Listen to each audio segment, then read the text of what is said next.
It's a great honor to get to introduce our next speaker. Alex Bogusky is one of the most influential and famous marketers of the new millennium. The son of two designers, he started his career more than 2 decades ago at Crispin and Porter. And in just 10 years' time, he rose to become a partner in that business. It grew to 1,000 employees plus, over $1 billion in annual billings, and became the most awarded agency in the world. In 2008, Alex was recognized for his achievements by being inducted into the Art Directors Hall of Fame.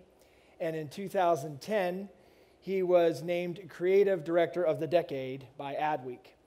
Alex has always been a champion of social causes as well. While he was at CP&B, he created the famous Truth Campaign that I think probably all of you recognize, which was the most successful youth anti-tobacco initiative in U.S. history.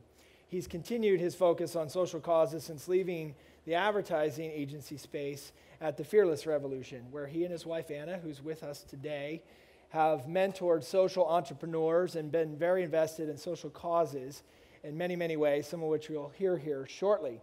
His favorite quote of all time, which I love, is, "Be the change you want to see in the world," which is so fitting for a man who's had such great influence on making the world a better place. Not bad for a guy whose very first job was digging ditches. So please join me in welcoming to the stage Alex Bogusky.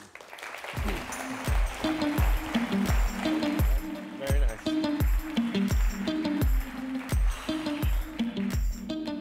All those things are true. I thought they were all made up with everybody else. Melissa says you rocked it. I was looking at your phone, so I'm not sure who Melissa is, but full transparency.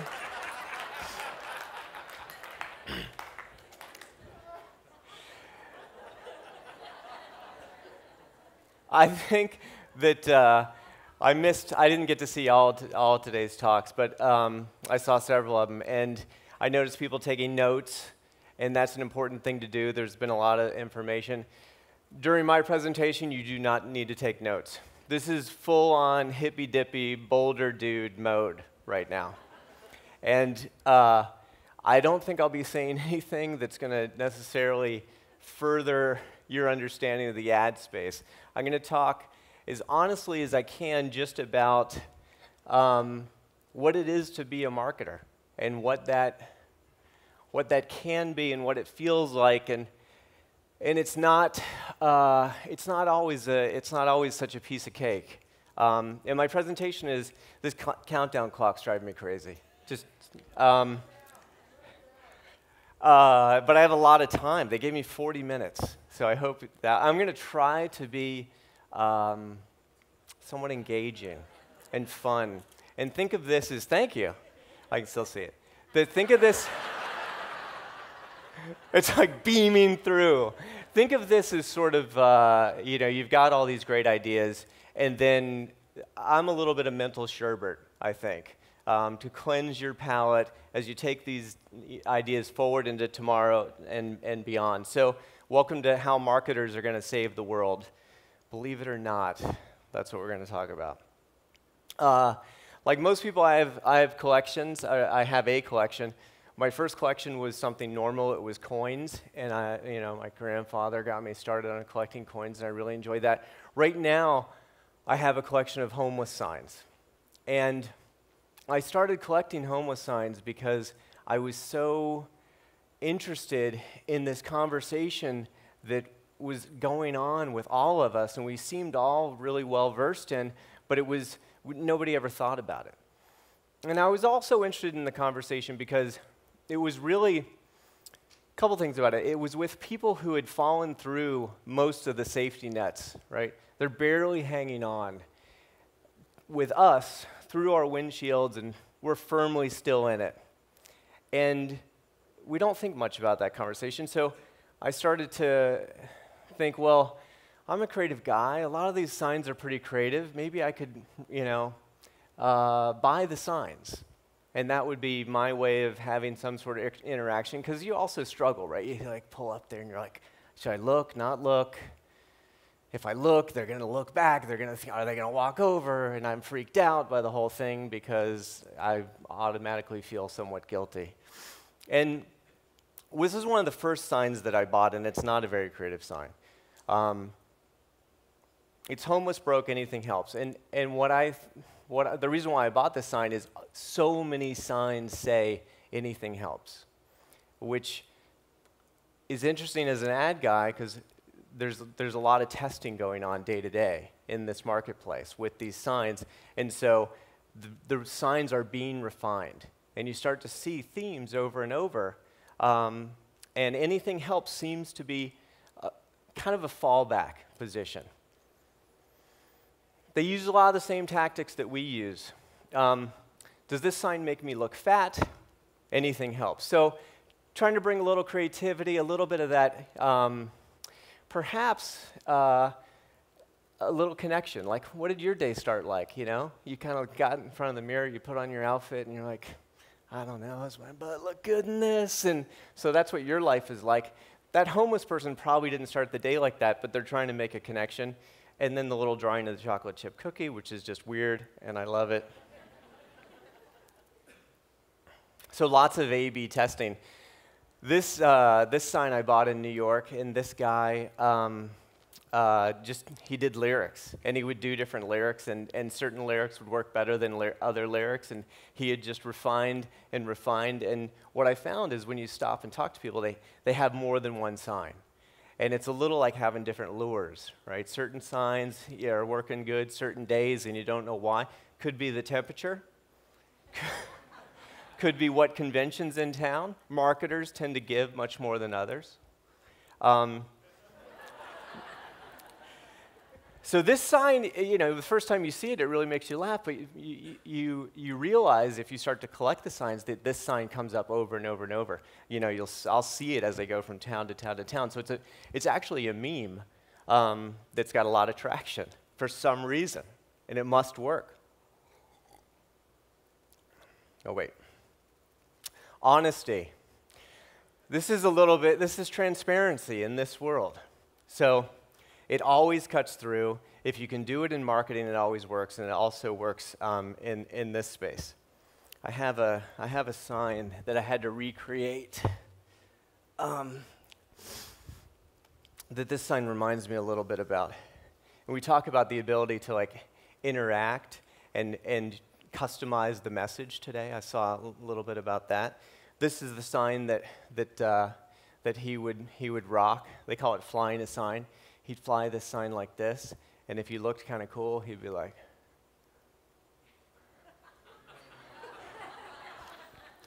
saving ex-vet, saving for a hooker. God bless, anything helps. And this hits almost every demo in one sign, right? The military man, right? Looking to party though, right? And God-fearing, all in one sign. When in doubt, use a celebrity. We fall back on this a lot in what we do. Bailed out Nicolas Cage last week, need help. This is a little bit old when Nick was in trouble. And I bought this sign from this guy. And when I first started buying signs, I hadn't bought them, and I'd been wanting to buy them for a long time. And I thought, oh, I need to get markers, and I need to get other pieces of cardboard. I can buy their sign, and I can give them some cardboard, and I can give them some markers. Everybody has cardboard and markers, I've learned. They just want the cash. And this guy, after I bought this sign, I drove by, and he was flying this sign.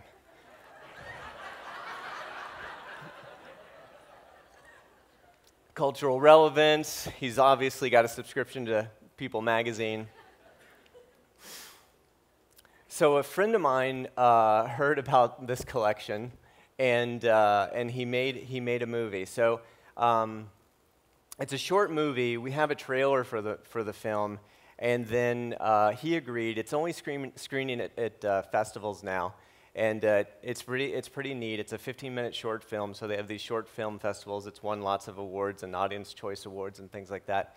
And I think tomorrow, if the people who are sticking around tomorrow, I think that we can screen it for you all. So he agreed to that. So let's play the This is just like a trailer, I think they call it. When you're left with nothing to tell your message, what do? We go to the simplest tools. Coming out of advertising, it was normal for me to be fascinated with this really fundamental form of advertising. I've been collecting signs. I was admiring your sign. I was wondering if I could buy it from you. Sometimes they're pretty creative signs. What if, you know, what you did is you would buy signs? Let me give you that. Just You are the bomb. You gonna take my sign? I might take it. Can I buy your help sign? I'll give you $10. Now we're talking. We're all reading the signs. And yet we're not aware that we're reading the signs. When you don't have any resources, the sign is still amazing. So hopefully some of you can check that out and tomorrow. So this personalization thing, you know, it's interesting because I don't come at most things through personalization. Again, I'm the mental sherbert here, and often when I think about this personalization, I almost want to flip it, because the first place that I can feel a connection, and I can feel like I've personalized through my interaction with your brand, is just through values. If the brand values match what I care about, then I can personalize my own brand through that interaction. So I'm an investor in an agency that just works on Made in America brands, and a friend of mine has a jeans company. These are his jeans, Todd Shelton Jeans. And there was no personalization other than I really believe in what he's doing and why he's doing it. And when I wear the jeans, I tend to tell people about the jeans, and that's my connection. And that's enough. If he allowed me to he doesn't even have his logo on it, you know? If I could put my name on it, I don't think I'd do it. First thing I want to do is put his name on it. If I had that possibility, I would monogram Todd Shelton on my jeans. So this is my old sign that you guys talked about in the introduction, which was very kind. Worked on truth, which was super fun. And most of my career in advertising, I felt very aligned. My values and what I was doing were very aligned. And then over time, towards the end, it got a little squirrely for me. It launched the Mini Cooper in the U.S., which was a great experience, and had just lost the pitch. I always say to people, like, we never lost a pitch at CPB, and which is ridiculous. But what I meant was, always there was a reason, it seemed, that we didn't get that piece of business, and we had just pitched Land Rover prior to Mini coming up for review. And the whole time during the review, I was thinking, man, I think Land Rovers are cool, but I really don't know that I want to like sell and advertise a giant SUV to people right now. I wish there was just some little car that could bring back the cool of little into American culture. And then, boom, there was. So that was good news that we didn't get that. I also learned that we didn't get the Land Rover business because I had worn jeans to the final presentation, which seemed like a bad reason.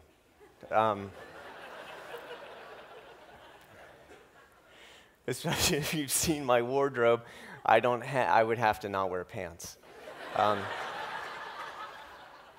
That would not be appropriate. We worked on Burger King, and that was really fun and very on mission for me, being in a Miami company and thinking about, you know, all the hard times that they had gone through, and could you build that brand back, and could you build those jobs back? I worked on Volkswagen.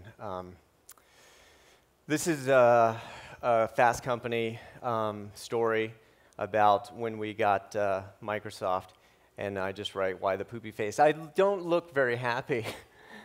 And it's not because I'm having a bad hair day. It's because there's really interesting things happening, and a lot of what you guys have been talking about in culture, in this intersection of consumers and brands. And in a way, I'd gotten, you know, carried past it. The more interesting things were happening, I thought, with smaller brands and really on the consumer side of things. You probably heard many of these terms during some of the talks: sustainability, collaboration, transparency, community. And what was really bugging me was I'd been in business a long time. I started working. I didn't really go to college. I started working when I was 18.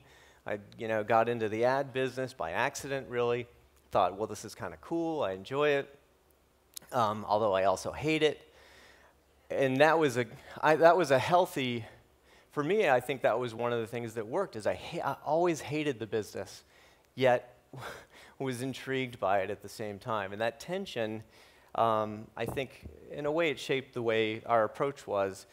But all these things are directly opposed to what I grew up with in business. Like, what works in business was disposability. This was what was sold to my generation. Like, it was impossible to sell my grandfather on disposability.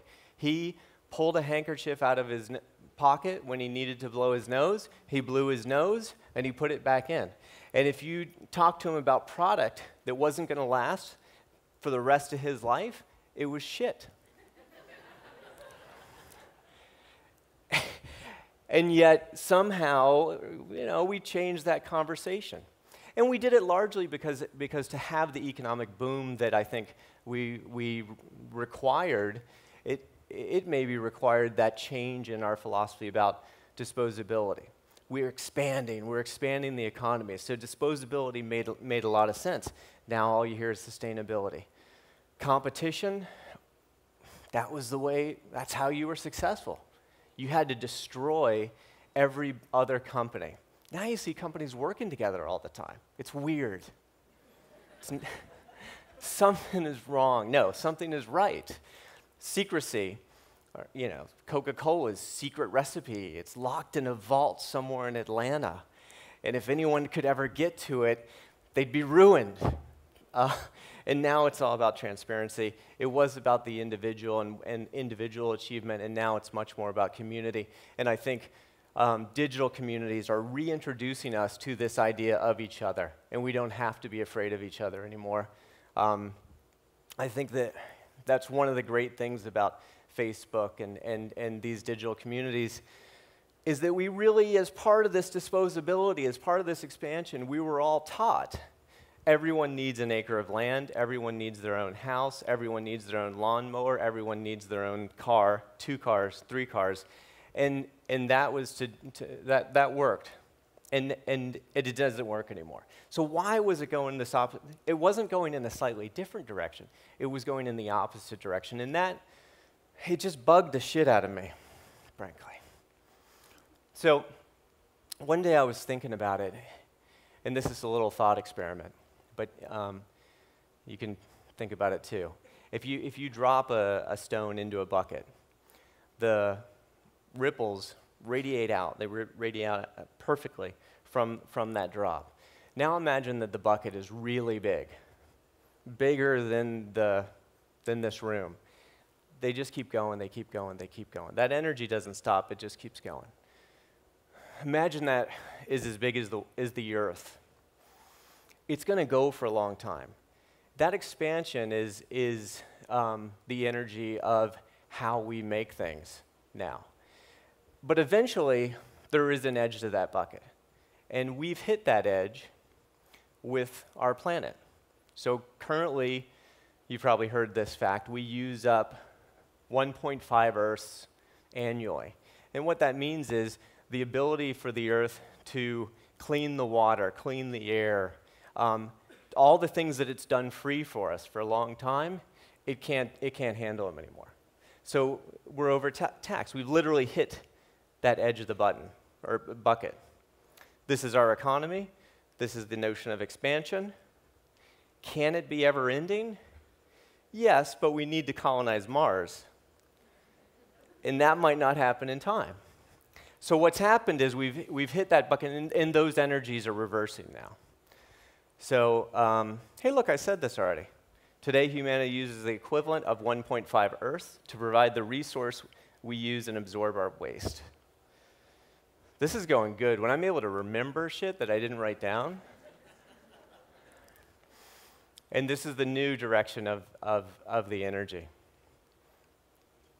So it made sense of this for me. And it also made all these things really important. Like, they're not just trends, they're not just things that we're seeing in the digital world.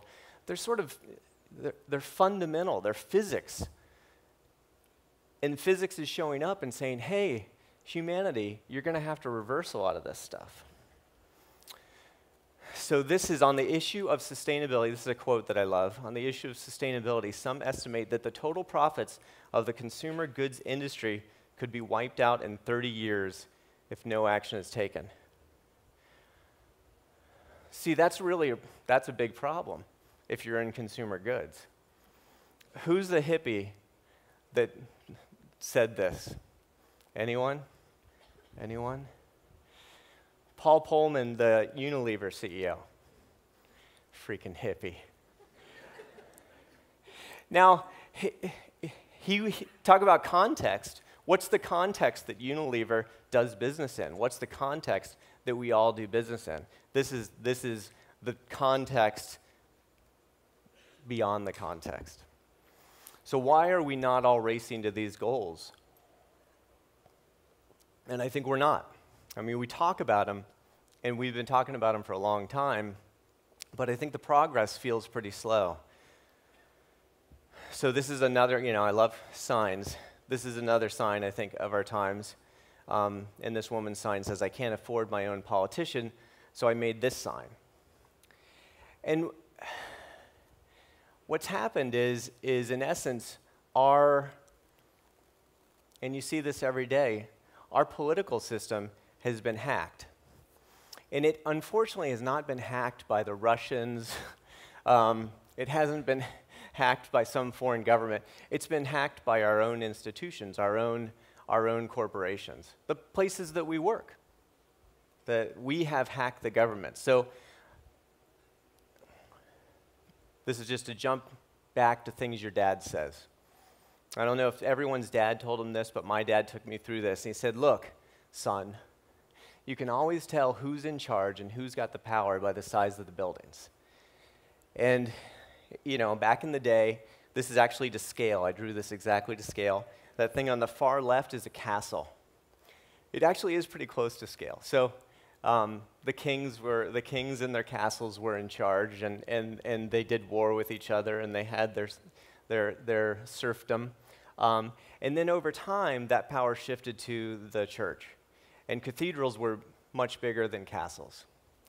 And later, that power changed to the state, and Capitol buildings are much bigger than cathedrals. And now, when I was a kid, it was the Empire State Building, but now it's probably something in Abu Dhabi. The towers are by far the largest buildings, signifying who has the power. At the time, it was sort of like, I listened to that and I thought, yeah, okay, I get it. And I don't think that the ramifications of that had really expressed themselves at that time. Another thing about this, if you think about your history, is the former power always goes to work for the new power. So the kings went to work for the church. The churches went to work for the state. The states now, in essence, mostly work for their discrete group of corporations and compete for global corporations. So this is the size of Walmart. If Walmart was an economy, and next to it is Norway. Walmart as an economy is bigger than the economy of Norway. That's Kuwait. This is all drawn exactly to perfect scale. Bangladesh's economy and Costa Rica's economy. Kind of interesting, the Walmart-Bangladesh connection right now. So single corporations rival the size of nations, just single corporations. 53 of the 100 largest economies on Earth are corporations. So then more than half of all the economies are corporations. The inequality in the distribution of wealth, prosperity, and salary is the largest it's been since 1929, which obviously preceded the Great Depression. We're in the Great Recession. Is there a coincidence? Maybe. The 6 family members of the Walmart family have as much wealth as the bottom 150 million Americans combined. So corporations that we work for are protected as individuals in the eyes of the law. This stuff is not good or bad, it's just true. It's just what's happening. It's the context. But they're limited responsibility individuals. Unlike you or me, if we kill people, we get in some serious trouble, like way more than fined. But if a corporation kills, it may be fined, and sometimes they are fined, but no corporation's ever been put to death. Not that I think that they should be put to death, but no matter what they do, there are some that maybe have been so negligent that maybe they should stop being around. Today, corporately funded special interests regularly advance their agenda over the overwhelming opposition of people. So whether it's the Tea Party or whether it's the 99% movement, what the hell is that?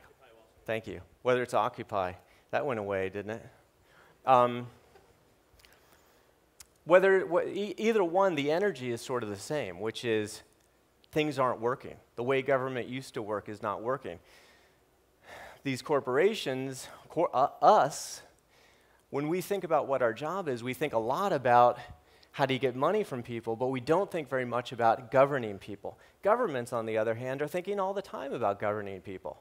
So when the corporations are as big as the governments and the governments have gone to work for the corporations, there's a vacuum in this space of who's gonna worry about people and what's happening with people.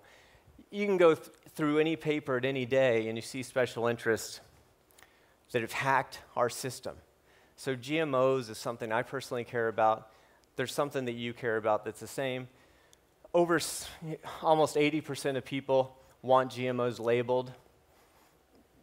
It came up on a ballot initiative in California. That was the number. It looked like an easy thing. $40 million in spending from biotech and big food companies changed that, and so it was defeated. It's already been defeated in Oregon. It was defeated in California. Now it's in Washington. But the will of the people is pretty obvious, but the ability to hack the system it's figured out. It's figured out. Corporations are also incapable of feeling concerned about their children or grandchildren. They just can't. It's not that they don't want to, and it doesn't mean that the people inside those corporations don't feel those things, but and that's where I'm going to get to, but the corporations can't. So what's to keep this giant, rich, powerful, psychopathic individual from doing harm? And that's really what it is. Without some sort of conscious from inside, from all of us, it's the potential to do enormous damage is there. So I see 2 possibilities, and it's you, and it's your consumers, it's your customers, who are also citizens. And someone mentioned something from the stage today that it's very difficult to get sustainability to even register on consumer concerns. And I think I'd have to look at that test of how that was done, because in the space that I work a lot now, which is Made in America, guys definitely care about that. And that was the other point, I think, was guys especially. Guys definitely are sort of leading that. So it may depend on the issue. It may depend on how the question was asked. But then the other thing that came up for me is, so what? Like, are you concerned? That's all I really think matters. It's like, are you concerned about the environment? Are you concerned about plastics in the ocean? Like, what is the issue that concerns you? And you can show up for work and make that matter and talk about that. Since corporations have no soul, no conscience, no dreams, for the future generations, we will have to use yours and your customers. And that, that's kind of, I don't know, is that a bummer? I don't want to be a bummer. Because it's really, I don't think it is. I don't think it is. I can get bummed out by this stuff. But I'm also extremely optimistic that things are going to change, mostly because they have to change. But I know that they're not going to change for now on the government side. If we wait around and think that our votes, when we give, go to the polls and I give you my vote, and I'm like, now you go to Washington, go do my bidding. This is what I'd like to see from you. It doesn't happen, because for every one of those votes, there's $40 in lobbying. You're people that know money. How's a vote going to compete with $40 just for that one vote? I'm going backwards now. I don't think our fiduciary duty is to put shareholders first. I say the opposite. What we firmly believe is that if we focus our company on improving the lives of the world's citizens and come up with genuine sustainable solutions, we are more in sync with consumers and society. Who said this? Same guy. He's my hero.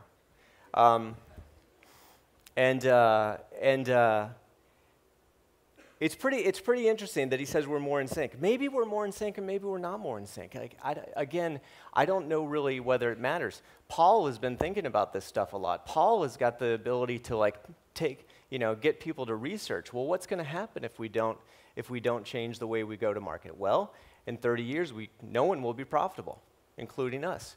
So, in some ways, he also has a responsibility to keep bringing the message forward. And so marketers, at times I have felt really, I guess I felt like I had to quit my job and do something else. I felt like I'm in the wrong place to do and worry about the things that need to be worried about, but I don't really think that that's true. And in this problem, I think all these problems, and you all have your own that matter to you, and they're not the same, and the ones that matter to you are the only ones that really matter. Those problems, those are going to have to be worked on from the inside and the outside.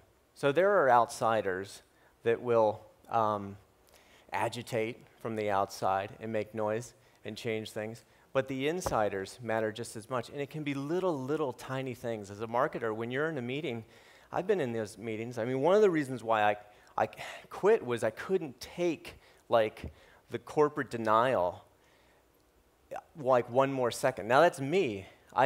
And that's not necessarily a good decision, but I just was losing my mind at the way certain of my clients might talk about certain issues. And I maybe didn't do enough to say what I was really thinking. There's a lot of pressure in those situations to just kind of go along, right? Just to say, that is a big hairy monster.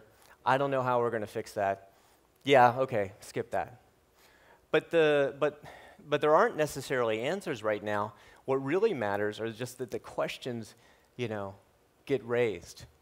And every time you bring up a question, I think you're creating a different future.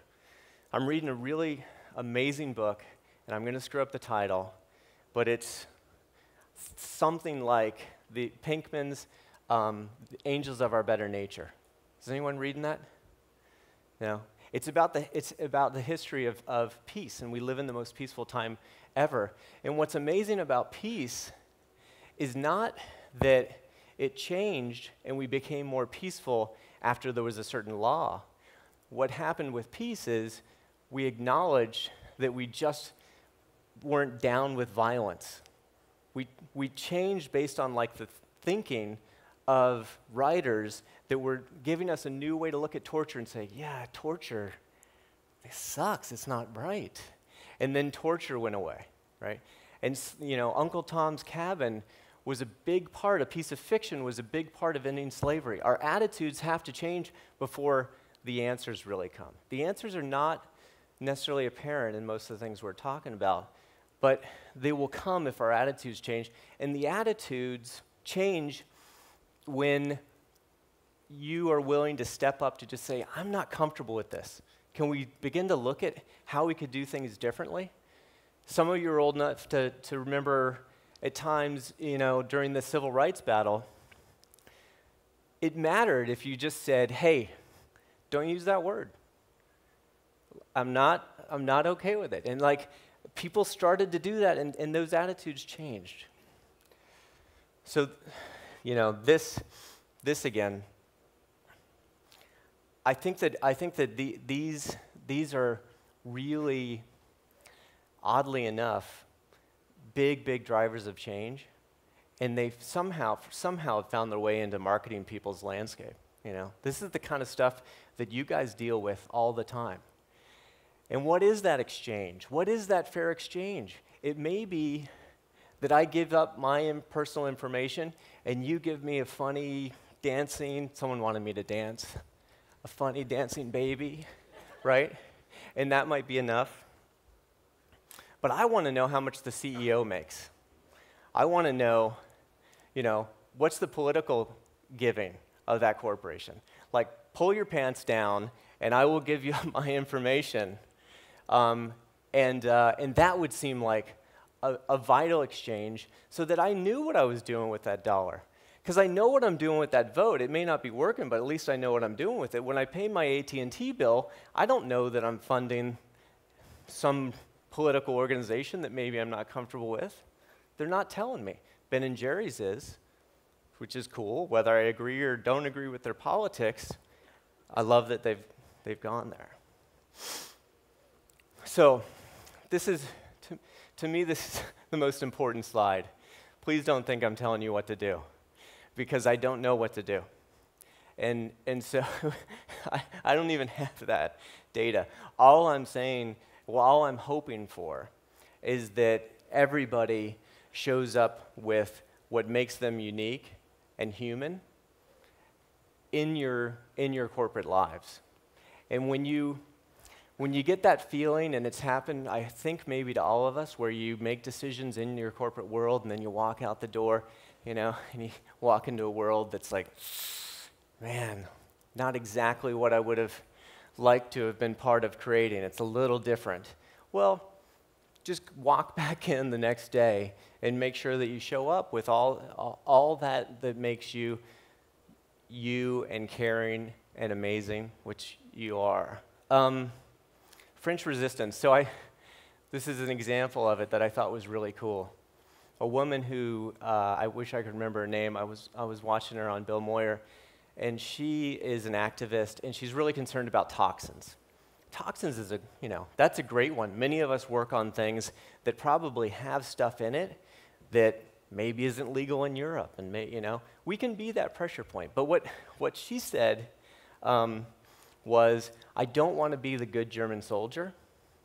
I want to be the French resistance. And the French resistance wasn't all about blowing up bridges. A lot of what they did is they just talked about and gathered information so that when the answers were there, as in the Allies are poised off the beaches, all that data was ready to be downloaded so that victory could be swift. And I think, be the French resistance if you can. And finally, this is an extreme example, WWDD, which is what would Dara do? So Dara, right now we're seeing a lot in the news about Bangladesh and what's happening there. And people are concerned, as they should be. And Dara in the mid-'70s was a consultant for Nike, and he was an industrial engineer, and he was going from factory to factory, reviewing the processes and what was going on in the factories. And what he kept seeing were abuses, and children, unsafe workplaces, and he would go back and he would report what he saw, and whoever he was talking to would check with the manager of the factory, and the manager would say, no, that's not happening, everything's fine. And this went on for quite some time, and so he started to take pictures, and he'd bring those back, and people in general just didn't really believe what he was saying, I guess. And so he got so frustrated that he went outside the system, and he took the pictures public and said, here's what's going on. And that moment is a very early moment in maybe one of the first in the lesson number 1 of transparency. Do it to yourself. Don't wait for somebody else to do it to you. And so Nike still has trouble getting that off their brand, and it's 10 years later. Dara, he jumped out of the system finally to do what he did, and now he runs a website called goodguide.com. Kind of like launched a career for him, I guess. But doing it inside the system is equally valuable, and he worked and worked and worked inside the system, and who's to say that he couldn't have got it done from inside the system? This drawing that my dad drew in my head when I was a kid, I've thought about it a lot. And I don't think that it's the end of the story, because the undercurrent and the story embedded within these powers, these global superpowers, is that every step of the way, humanity has made progress. And today, humanity is in a better place than it's ever been. There's more compassion in the world. There's more empathy for each other. And that empathy is starting to expand, it seems like, every day. And you can see that empathy in the news, too. How is it possible that years ago there were this many sexual abuses in the military and it wasn't a story, and like today, suddenly it's a story? It's because we're fundamentally changing, and what we're willing to put up with is changing. So I think that somewhere past the global towers as the biggest things on Earth, there's this sculpture of Oprah or something that's like really freaking huge. And or maybe it's a park, or maybe it's things that where we as humanity invest in the commons, the stuff that we share, and those become the landmarks that you can see from space. I'm confident that that will happen, and I think that marketing people have a really important place in making that happen. So I really appreciate, I don't know if I have any time or if I'm out of time. There's no way to know now because I unfortunately turned off the clock. I really appreciate everything that you guys do, the thought and the thinking that I've seen from the stage and the participants and the conversations I've had in the hallways. So thanks for having me, and good luck. Take a couple questions. Yeah. Good. Yeah. We could do questions. Okay. All right, if we get the house lights up, we're happy to take some questions. Oh my God, there's people. Yeah. I thought it was just me. Just a few. You sounded great by yourself. I think we got one over there. Maria, Derek. First of all, I'm curious. I have two questions. I'm curious to know the most you've ever paid for a homeless sign. And then also, I didn't notice any foreign language homeless signs. Is that uniquely American? I'm trying to go through my head and wonder if that's something that exists here or other places as well. That is a good question. The first question is $20 is the most that I've spent. But I don't know. I had no idea what was the right amount at the beginning, right? And so I just thought 10 would be it, and people seem to be really happy with 10. They usually have another sign. I don't wind up with a lot of guilt. I feel pretty good. But it may be uniquely American. I don't feel like I've seen signs in other countries. Probably maybe just the Americas. I think they're in Mexico. I'm making that up. Other questions? So I have one for you while we're waiting maybe for others. So you talked about your personal decision-making and brands you have affinity for are ones that have shared values. And if I heard you right, ones that are overly transparent about those values so you can assess them on your own accord. So if you're a company, how do you best do that? There's well-documented examples of maybe smaller companies like Patagonia who are open Well, books, Johnson if and you will. Johnson and Johnson is a pretty big company. Yeah, so talk to us about maybe bigger companies and how to think about doing that the right way. Well, I think the process is always the same. And people mostly go about it wrong, which is they pick the story that they sort of wouldn't mind getting out there, and think, okay, this will be my transparency story. And where I've seen success is you take the. I always say to CEOs, what's the thing you really wouldn't want to read in the paper tomorrow? It's pretty, and they know what that thing is. Everyone knows what that is in their business. And then you gather a team of some leadership people, or maybe a team that goes all the way through the company. Make a rough plan for how to address the issue. It doesn't have to be perfect, but it's the beginnings of addressing the issue. And then make that plan public, and then the final stage is invite your customers into the conversation, because they may have ideas on how to take it further forward. I've never seen anyone dinged for that, no matter how gnarly the issue was. So toxins is a big one. That's Johnson & Johnson. There's things I could nitpick about what they've done or how they could maybe do it better, but I think it's a pretty good example. It takes a lot of courage. Yeah. But the other thing that happens is it's going to come out. I think one thing you have to be aware of is it's not going to hide anymore. There are too many tools. As fast as, marketers are working on ways to identify you and how many girls there are in your group, there are other people working on ways to pull information out of companies and make it public, right? And empower consumers to make really intelligent choices. It's not going to be one or the other. Okay. So do it. It's fun, too. Can we get one up here, Amanda? Thank you. So we got Ed with a question for you. Was there ever a brand or a client that you wanted to get your hands on to work with that you never did? That what? That you never did? A brand that, what was funny is we used to make lists of brands that we were dying to work with, and then we would do mailers and things like that. I don't think we ever once wound up working for somebody that was on that list.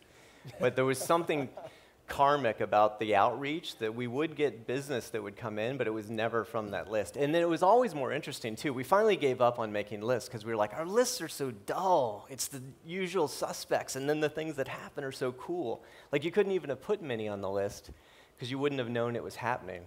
So, no, what's more likely what happened is people want to work on Nike, and then you get it and you're like, it's the worst client I've ever had. So, it was more that. That's just for me it was bad. It doesn't mean it's bad for everybody. There's always a good match out there. All right, Nita back here. Hold on, Derek's getting you a mic. I'm wondering if you've ever speculated as to... Nita, take the mic from Derek if you would, so we can all hear you. I'm wondering if the tension that you thought was so important in all your Bray and Burger King work, and I'm sure work for other clients, had anything to do with the personal tension that you felt as a marketing professional. Was that the genesis for that insight? I've never been on the couch and asked that question. I don't know. Can we bring a couch up here, guys? Yeah, I gotta lay down. Little intervention for to answer that one. No, I think that I don't think so, but yeah, probably. There always are these cultural tensions that exist around any product, any service, any company, and the way we thought of it is it's like a fault line, right? And it's building up tension, and it's some conversation that's not occurring, and it could be funny, it could be weird, or it could be important. It still does the same thing. You don't have the budget usually to create giant shifts in culture, but what you do have the budget for often is to set off that fault line. And so that was our sort of approach to, making a bigger impact with, what we started with, which were really a lot of very tiny clients and tiny budgets. Some other questions? It's not a question group. Wait, he's I got a question. A little bit today. Why is that? I don't know. Oh, Garmin and then Sean? Yeah, no, we have quite a few, Alex. Yeah, we're just a bit shy on this end. Yeah. But listen, so my question for you is, I mean, you haven't mentioned creativity, and I wonder, on your wonderful kind of billboard, where would creativity fit? So what kind of creativity you would expect and would like to see, from the new world, that's transparent, that's sustainable? Does it affect creativity at all, the nature of it? How should we, as agency people, do creativity in order to live in this better world? Well, that's a tough question. Creativity is such a weird one to even talk about. Maybe that's why I avoided it. But it did come up for me a couple times when there'd be examples of technologies and then there'd be samples of ideas, and what I felt was I just was like, oh, let me add that one. Right? Like I thought there was a different collision and there were different potential creative solutions. And the nice thing about all this technology coming on, though, is it isn't quite a creative idea, but if you can find two technologies and combine them for the first time, it's really close to a creative idea. It's kind of like cheating. So having the resource of Dan and his group is an amazing thing for you guys to just keep feeding on that stuff and keep blending it up in new ways. And then it won't take much window dressing to make it pretty amazing. I think Sean, you got a microphone? Okay, good. Aside from your homeless signs, where do you get your inspiration for your work you do today? Other than homeless signs, my kids and my wife. But a big thing is my kids. I was going to say, I kind of don't care what anybody here does, except I have kids. And what we all do is going to shape their lives. And when you get to that, I don't know, I turned 50 this year. When you get to that age, for some reason, I didn't care about other people at all for most of my career, honestly. I was not a mentoring guy. I was not I mentored by accident just because I was there, but it was not my, and then I hit, 45 and it's like, wham, like a switch went off. And you really do care, and you really do think, oh boy, I would love it. It's doubtful, but I would love it if these people could take advantage of some of my, some of what I've learned and maybe not have to make the same mistakes. I'd love it if these people could enter their careers and not necessarily just think about how they're going to make a cool ad, but begin to think about, like, what does that ad do? It's a loudspeaker that goes out into culture. We hired one of the last things I did at the agency, this is going to make it sound like I was fired, was I had this friend that I met who was a Buddhist monk, and he had just recently defrocked.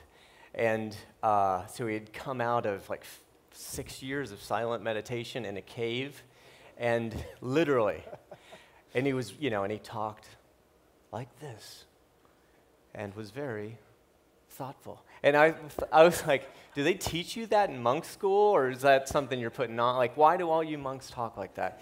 So, but one of the things that I felt was sometimes I would use a Microsoft budget and I would try to put in messages that were about connection and coming together. And I would kind of, in some ways, hijack a little bit of that money to kind of put in my own personal agenda. I didn't feel that it was wrong. Maybe it was. But I felt, in general, I felt that it really matched what a technology company should be doing. And I would try to kind of turn other people onto that idea, like, well, what do you care about, and how can you put that into your work? And most people were just really like, I'm just trying to make something cool, man. Like, I've never even made a TV spot. If I can just make one, if I could just get an award, it would change my life. And none of these things are true. And so you're trying to say, look, there's some other stuff that you can do here. And it didn't get much uptake. So I had this. So then I thought, well, I'll bring in this monk. And then what'll happen is people will just sort of be living on this higher plane, and they'll naturally just want to put these messages into their work. And he came back to me like after the first week, and he's like, people are just freaked out. Like, they just want to know how to make it through the day. And so that's what he worked on, just helping people make it through the day. So I have no idea what the question was anymore. It was But I got close. Very solid answer Yeah. to a question you probably weren't asked. Chris. Yeah, Alex, I just had a question with following the monk question. With where you are and what you're thinking about today and leveraging all the creativity and experience you have, is there an issue where you say, I want to stand up? Is there something that you're focusing on that you think really would make that change that you want to see? And how did you get to it and what's going on? There are a few things. When I left advertising, literally the first guy to call me was Al Gore. We had worked on some climate stuff before, and he gave me great advice. He said, listen, you need to take 2 years and do nothing, because it's going to take 2 years to figure, get your head screwed on straight again. And he said, except I need you to work with me on climate. And so I, for the first year and a half, I spent about half my time resetting that organization, which was the Alliance, and became Climate Reality. And they had been a communications group. They'd become a lobbying group. Legislation didn't go through, and I came in right at that point. And it sort of helped re-engineer their strategy, began a marketing program that mostly centers around this event called 24 Hours of Reality. That's been, really successful. It's in its second year. And then the other thing that somewhere along the way happened for me is, and the Bangladesh story resonates for me, is I started thinking about, it was actually during the concerns about the factories, the Apple factories. And I just was thinking, man, when I was, a young man, people talked about making things here. And we got it wrong, and NAFTA came along and stuff like that, and I really supported those ideas, but I thought, the Made in America thing, it brought with it less carbon emissions, right? It brought with it an EPA that said don't dump things in open rivers like it's a sewer, and it brought with it jobs, and it brought with it a way to protect workers, because we have laws about this thing. So like trying to manage these factories from half a world away is really difficult. So that thinking and a lot of conversations with other people, I got interested in Made in America and the new branding of Made in America, which I think is a different sell than what I was sold as a kid, and is resonating in a different way because we're also coming out of a real bad, everyone knows someone who was looking for a job really hard and couldn't find it. That's different. We hadn't experienced that. So that's an issue that I've been working with. I invested in an agency that some friends of mine started called Made Movement, and I invest and advise on that, and that's doing really well. Danny. I don't know if I can ask this question. It's all right. I'm a nonprofit guy, and so first of all, I really want to thank you for what you said to kind of wrap this day up. This has been a day of revelations, a lot of learning for me, but also a certain amount of sadness, because mostly what we've been talking about is how we sell stuff. It gets scary, right? Well, I mean, there's times where I'm like imagining how many cameras are pulling off data, and that it's all focused on this one idea. And who are we going to sell to if no one's got jobs? And if the Walmart family has all the money, how are they going to get any more? I think it can be scary. But so there's a whole universe, which is the nonprofit sector or the civic realm, in which there are enterprises, some governmental, some nonprofit. Yeah. That are, in effect, their product, their mission is to do good. Doing well doesn't happen so often, but doing good is a big part of it. Yeah. And so, and we all look to the for-profit sector with extraordinary envy about the amount of money that gets spent through, like this group, to advance their interests. And if we could, we can't, none of us can figure out how to get enough money to tell our stories better. Yeah. But there's this whole thing about the community is coming up. You talked about this kind of, a lot of people today talked about the democratization via digital technologies, how that world is beginning to influence corporate behavior through their purchasing activities. So this is why I said I couldn't ask the question. So what in the hell's going on, and what can you talk for just a second about like the nonprofit sector and what we could maybe learn from what you know about all this? I get that question a lot from NGOs, non-government organizations, and I think that it's good that you brought that up, because non-government organizations do sit in that space, that void that maybe needs to get filled now that government's not doing the job that it needs to be doing.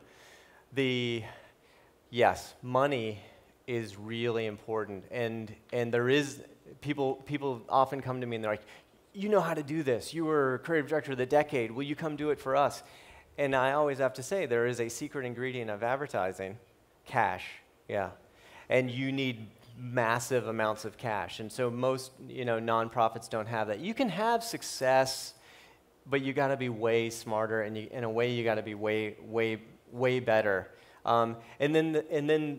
This is personal. Personally, my take on the nonprofit space, which is going to probably be nonsense to most people, but the way it's funded now, where the big foundations are shopping where their giving's going, and they're all shopping the same people, and all those nonprofits are going to the same well.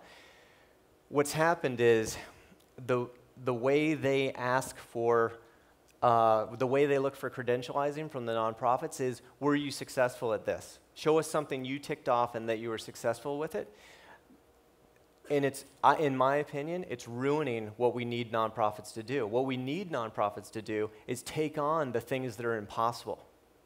Right? We don't need them to take on the thing that they know they can achieve, and it will be a tactical success that then allows them to get funded, for another year. So Excel Pipeline, I think, is a really good example where 350.org, they're new to the nonprofit game, they're crazy, they'll do anything, they're passionate. Sierra Club and everybody else are not going to touch Excel until 350 comes in and just starts swinging and starts making some headway, and things change, and suddenly Sierra Club and everybody else is showing up saying, look what we did, right? But Greenpeace, they're crazy, they're jousting at windmills still. 350.org is making great progress. I think we have to change the funding model. I think the nonprofits themselves have to decide, we are going to think of another way to fund, and we're going to fund more with, and it doesn't look like it would work, right? Because right now they're completely designed to get money from big foundations, and their ability, other than some of them have this ability, but most of them don't have the ability to get personal donations. So I think that's the thing that needs to be fixed, because even if they had all the money in the world, what they're trying to achieve is way too small. It's not exciting. It's also not exciting. Like what is your personal spirit about saving the world? What's it feel like? Does it feel like you want to save one duck on one pond, or is it like this insane passion that matches what your spirit is, which is progress? So like progress in that space doesn't exist anymore because the funding model's so broken. Maybe they have to be less like for-profits. Well, one last question, Dennis, over here. We have a lot of big brands. People have to go to the bathroom. Yeah. I know, we're just going to take one more. It's all good. So we have a lot of big brands in this room. So what's your advice for them when it comes to getting true with themselves, even when it's not good for the immediate growth of their business? Is that realistic? Yeah. So do you have advice? Well, I think there are different ways to look at the decision, right? So one is, what will be the immediate impact on this for my business? You may or may not. I mean, the conversation about silos, also turned into apologize, which was really interesting. And I think that is the essence of silo hopping, is apologies. But it's also the essence of, sometimes you personally you may feel passionate about an idea or an issue, and look, it's not like we're that great at making the ROI work every time anyway, right? If it really was a question of like, well, if we don't get it right this time, it'll be the only time we haven't gotten an ROI. If you feel passionate personally, and your team feels passionate about an issue, I think it makes sense to lead the consumer. The consumers are not looking for just a mirror of what they're thinking and who they are. They're looking for, you know, a place to go. Where can we as a culture go? You know, where can my jeans go? Where can my shoes go? I think that it's not crazy to just decide to lead because you believe in it. Otherwise, you're not showing up. And get a different job. Like if you have a job that doesn't allow you to show up in your genuine way, two bad things can happen. And they're not that bad. Like, think them through. You quit, you get another job. It's not that bad. Or you're fired. Most people have been fired. If you haven't been fired, it's a freaking awesome experience. And you need, so if what you really believe in has the risk of getting you fired, think it through and get ready for it and take that chance. That's horrible advice. So I disclaim that entirely. That was just a joke. Well, thank you very much, Thank you. Alex. We very much appreciate it. It's great. Thank you. Thank